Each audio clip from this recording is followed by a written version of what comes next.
আসসালামু আলাইকুম। আশা করি আপনারা ভালো আছেন। আলহামদুলিল্লাহ আমরাও ভালো আছি। এই তো সেদিন শীত গেল, আবার ফিরে শীত চলে আসলো। শীত গরম সবই আল্লাহর দেওয়া নেয়ামত, সব কিছুর জন্যই আলহামদুলিল্লাহ। আর্টিফিশিয়াল ফুলগুলো ধুলায় ভরে গেছে, এই জন্য ধুয়ে নিলাম। শীতের দিন ধুলার দিন সব কিছু প্রত্যেক দিন পরিষ্কার করতে হয়, না হলে ধুলায় অনেক ভরে যায়। আমাদের বাড়ি আবার রাস্তার সাথে, এই জন্য আরও ধুলা বেশি হয়। এই যে পাপড়গুলো ধুয়ে রোদে দিয়ে দিলাম। সমস্ত কাজকর্ম গুছিয়ে করতে খুব ভালো লাগে আমার কাছে। মায়েশ বাবুর কাপড় চোপড়গুলো অনেক সুন্দর করে ধুয়ে রোদে দিয়ে দিলাম। ভাবলাম শীত আইসা পড়ছে, যেহেতু কম্বলগুলো ধুয়ে দিই। বেশি শীত পড়লে তখন রোদ বেশি উঠবে না। এখন অনেক রোদ আছে, যেহেতু এই জন্য কম্বলগুলো ধুয়ে নিতেছি। আমি নিজের কাজ নিজে একাই করি, সময় একটু বেশি লাগলো সমস্যা নেই, গুছিয়ে সুন্দর করে আমি করতে থাকি।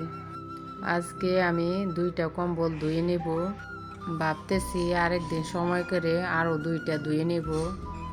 কষ্ট হলেও নিজের কাজ নিজে করাই ভালো, গুছিয়ে সুন্দরভাবে পরিপাটি করে করা যায়।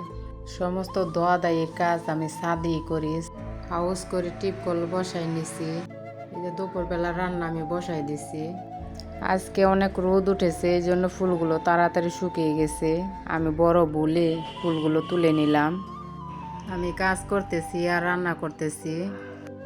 ফুলগুলো আমি নিচে নিয়ে গেলাম। সবগুলো ফুল আমি সাজিয়ে সাজিয়ে সুন্দর করে রাখলাম। নিজের ঘর যেমনই হোক, পরিপাটি করে সুন্দর করে সাজিয়ে গুছিয়ে রাখলে অনেক সুন্দর লাগে, ভালো লাগে। আপনাদের সাথে কথা বলতে বলতে আমার সব কাজকর্ম শেষ। এখন এই যে খাবার খাইতে আসলাম। আজকে রান্না করছি লাল শাক, আলু দিয়ে মুরগির গোস্ত, ছোট মাছ দিয়ে জলপাইয়ের টক রান্না করছিলাম। আলহামদুলিল্লাহ সবগুলা খাবারই অসাধারণ মজা হয়েছিল। আমার মেয়েরা আবার খাবার খেয়ে চলে গেছে, আমি একাই এখন খাইতেছি। এই যে পুঁটি মাছ দিয়া জলপাইয়ের টক রান্না করছিলাম, এটা আমাদের দেশে রান্না করে চুকার মৌ বলে। অনেক মজা হয়েছিল। শীতের দিন আসলে এই রান্নাটা করে খাই আমরা, অনেক ভালো লাগে। আজ এ পর্যন্তই। আপনাদের যদি একটু হলেও ভালো লাগে অবশ্যই কমেন্টে জানাবেন। আসসালামু আলাইকুম, আল্লাহ হাফিজ।